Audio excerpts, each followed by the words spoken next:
வணக்கம், நான் உங்கள் Shabdina. Welcome back to Shabdina's kitchen. இன்றைக்கி நம்ம கிச்சனில் பார்க்க போது ஒரு அருமையான ரெசிபி. அந்த ரெசிபி எனக்கு என்ன, டெய்லி மார்னிங் பிரேக்ஃபாஸ்ட் டைமில் இட்லி ரெடி பண்ணி முடிச்ச பிறகு அந்த இட்லி மீன் தான் நம்ம என்ன பண்ணுவோம், ஒன்று உப்புமா பண்ணுவோம், அப்படின்னா கொஞ்சம் தாளித்து அப்படியே சாப்பிடுவோம். அந்த டைமில் இந்த மாதிரி ஸ்நாக்ஸ் நீங்கள் வீட்டில் ட்ரை பண்ணி பார்க்கலாம். இட்லி மீந்த இட்லியை வச்சு கொஞ்சம் ரவை, பச்சை மிளகாய், இஞ்சி, கருவேப்பிலை, கொத்தமல்லி இதெல்லாம் போட்டு நல்லா மிக்ஸ் பண்ணிட்டு நல்லா கிறிஸ்பியாக எண்ணெய் இல்லாமல் ஒரு சூப்பரான வடை. எண்ணெய் இல்லாமல்னா அதிகமாக எண்ணெய் பிடிக்காது. ஸோ அந்தளவுக்கு ஒரு அருமையான ரெசிபி தான் பார்க்க போகிறோம்.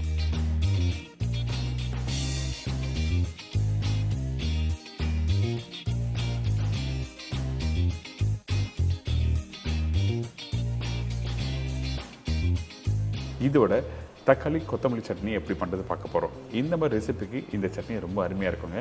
இப்போ இந்த ரெசிபிக்கு தேவையான பொருட்கள் பார்த்தலாமா?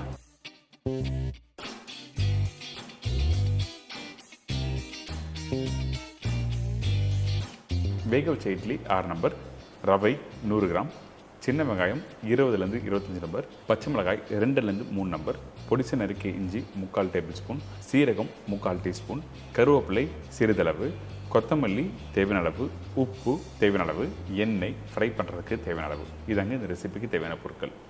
இப்போ நம்மக்கிட்ட இருக்க இந்த இட்லி எடுத்து வச்சுருக்கேன். பெரும்பாலும் நம்ம வீட்டில் இந்த இட்லி இருந்தாலே என்ன பண்ணுவோம், ஒன்று சூடு பண்ணி சாப்பிடுவோம், அப்படின்னா உப்புமா தாளித்து சாப்பிடுவோம். ஸோ அந்த மாதிரி டைமில் இந்த மாதிரி ஸ்நாக்ஸ் வீட்டில் ட்ரை பண்ணி பார்க்கலாம். நம்ம வீட்டில் இருக்க நார்மலாக ரவை, இஞ்சி, பச்சை மிளகாய் இதெல்லாம் வச்சு தான் நான் ட்ரை பண்ணி பார்த்தேன். இந்த ரெசிபி ரொம்ப அருமையாக இருந்தது. இந்த மாதிரி பிடிச்ச ரெசிபி உங்கள் கூட ஷேர் பண்ணுறது ரொம்ப சந்தோஷம். அதனால் நம்ம என்ன பண்ணுறோம், இந்த இட்லி இந்த மாதிரி பிச்சு போடுங்க.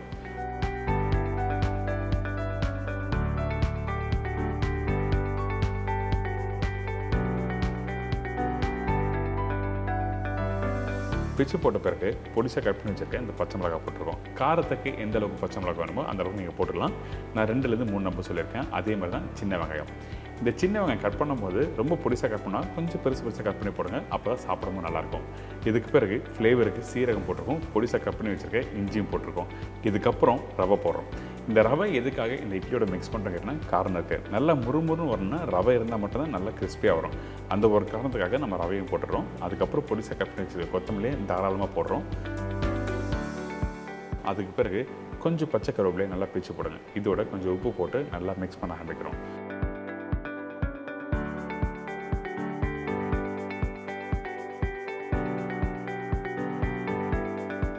மிக்ஸ் பண்ணும்போது எடுத்த உடனே தண்ணி ஊற்றி மிக்ஸ் பண்ணக்கூடாது. அதனால் நம்ம என்ன பண்ணுறோம் கேட்டிங்கன்னா, இது எல்லாத்தையும் நல்லா ஈவனாக மிக்ஸ் பண்ணிவிட்டு அதுக்கு பிறகு கொஞ்சம் கொஞ்சமாக தண்ணி தெளித்து நல்லா மிக்ஸ் பண்ண ஆரம்பிக்கிறோம்.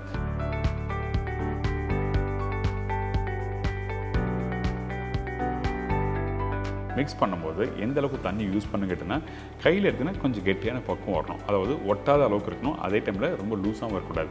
ரொம்ப லூஸாக இருந்ததுன்னா கண்டிப்பாக எண்ணெய் பிடிக்க ஆரம்பிச்சிடும். அதனால் கையில் எடுத்து பார்த்தீங்கன்னா இந்த மாதிரி கெட்டியான பக்குவம் இருக்கணும்.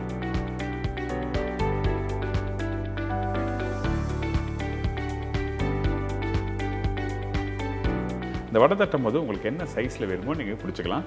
என்னோட சஜஷன் ஓரளவுக்கு மீடியமான சைஸாக இருந்ததுன்னா உங்களுக்கு கரெக்டாக ஃப்ரை பண்ணி எடுக்கும், நல்லா கிறிஸ்பியாக வரும்.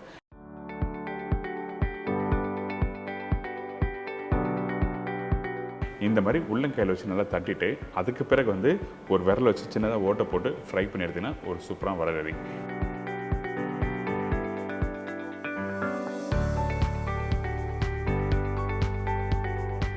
பார்த்தீங்களா, நம்ம வீட்டில் எப்போவுமே இட்லி இருக்கும். ஆனால் அந்த டைமில் இந்த மாதிரிலாம் ட்ரை பண்ணி பார்த்துருக்க மாட்டீங்க. கண்டிப்பாக ட்ரை பண்ணி பாருங்கள்.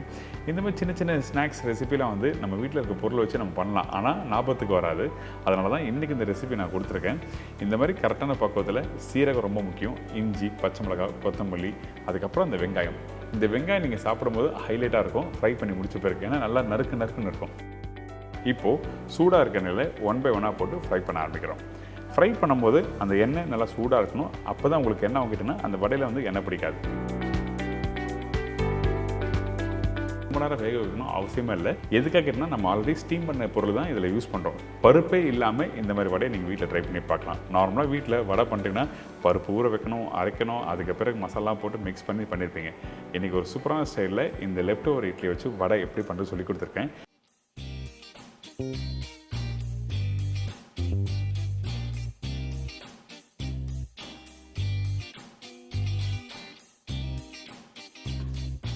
இதோட தக்காளி கொத்தமல்லி சட்னி எப்படி பண்ணுறது பார்ப்போம். ஒரு அருமையான ரெசிபி. இந்த ரெசிபிக்கு தேவையான பொருட்கள் பார்த்தலாமா?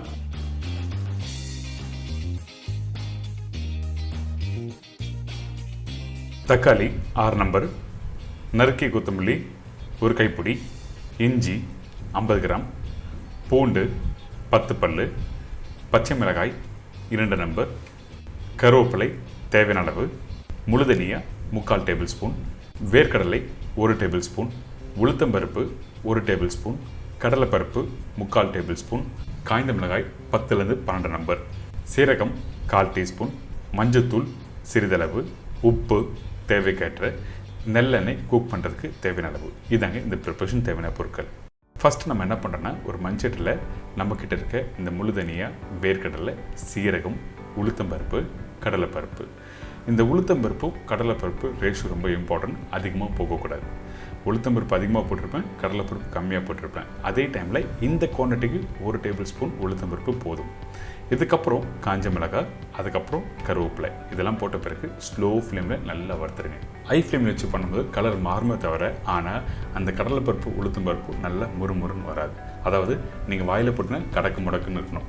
ஸோ இப்போது ரெடி ஆகிடுச்சு. இதை அப்படியே சூடாகட்டும் சொல்லி வச்சுருங்க. இன்னொரு மண் சட்டியில் திருப்பியும் எண்ணெய் ஊற்றிருக்கேன்.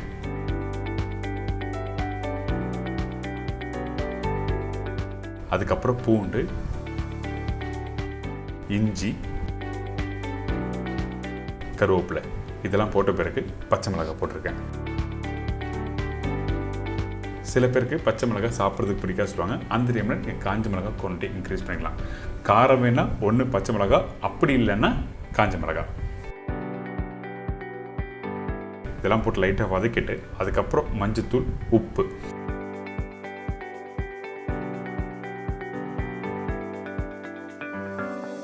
இந்த தக்காளி ஒரு 90% அளவுக்கு நல்லா வதங்கி வந்த பிறகு தான் கொத்தமல்லி போடணும். நல்லா புரிஞ்சுக்கங்க. தக்காளி வதங்காமல் போட்டிங்கன்னா நீங்கள் அரைச்சி நீங்கள் சட்னி சாப்பிடும்போது என்ன ஆகுதுன்னா பச்சை வாசனை வந்துடும். ஏங்கிட்டனா இதில் வெங்காயம் போடாமல் நம்ம டேரெக்டாக தக்காளியை வதக்கி இந்த ப்ரிப்பரேஷன் யூஸ் பண்ணுறோம். அதனால தான் சொல்கிறேன், வெங்காயம் போட்டால் பேலன்ஸ் பண்ணிவிடும். சம்டைம் உங்களுக்கு அந்த டேஸ்ட் உங்களுக்கு பெருசாக தெரியாது.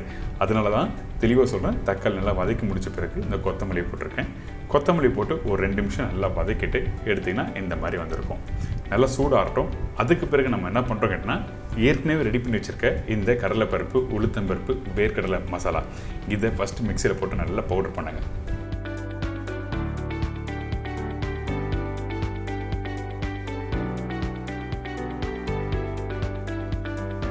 எதுக்காக தனியாக அரைக்கிறோம் கேட்டிங்கன்னா, நீங்கள் அந்த தக்காளியோட போட்டு அரைச்சிங்கன்னா உங்களுக்கு நல்லா அரையாது. அதனால தான் தனியாக அரைச்சிட்டு எடுத்திங்கன்னா நல்லா ஸ்பைசியான பவுடர் கிடைக்கும்.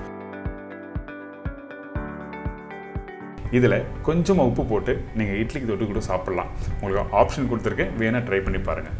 அதுக்கு பிறகு ஏற்கனவே வதக்கி வச்சுருக்க இந்த தக்காளி, கொத்தமல்லி இதில் போட்டு தேவையான அளவுக்கு தண்ணி ஊற்றி நல்லா அரைச்சிருங்க.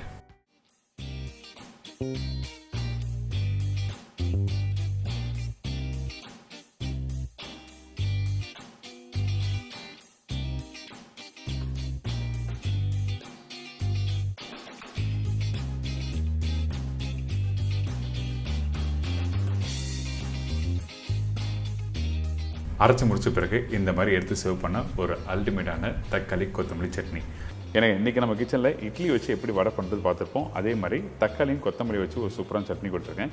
எல்லாருக்கும் ரொம்ப பிடிக்கும்னு நினைக்கிறேன். கண்டிப்பாக ட்ரை பண்ணி பாருங்கள். இதே மாதிரி நாளைக்கு இன்னொரு சூப்பர் ரெசிபி சந்திக்கிறேன். நன்றி, வணக்கம். See you, bye-bye. Take care.